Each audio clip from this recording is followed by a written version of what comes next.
Oh, well, this one, these panels are going up now.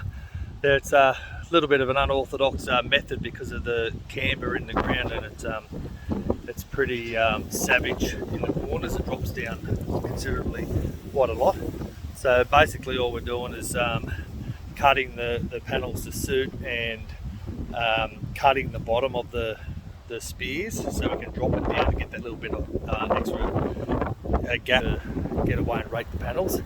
So you can see down the bottom there, we've cut some of those off to drop it right down, so we get less than 100 mil down in this far corner, or 100. I think it's the school specs 150, and then it's just sitting at the top. But there's not one panel in this job so far that is. They're all level horizontally, but they're not level as in a run or post together. So which makes it a little bit more difficult. We're rising up and over, we're stepping down, then we rise up for, step down, rise up for one panel, and then we go that way. How are we going, Jamie? Can we lift that one up? So we're looking at this one here. We've just got the brackets at the top here that we put on. That's right where it is.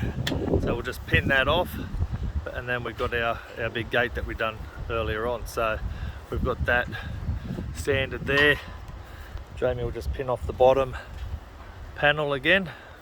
As I said, it's a very unorthodox way of doing this.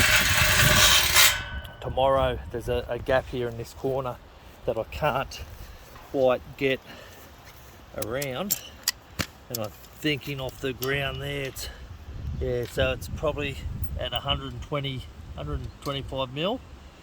School specs 150, but then you drop off here and it's 160, so that would fail a school specification. And we're trying to keep the kids from climbing in under this fence here and getting up in that big water tower up there, which they've been playing in, and they've been playing and swimming in there, so we'd hate for one of the kids to fall off and hurt themselves.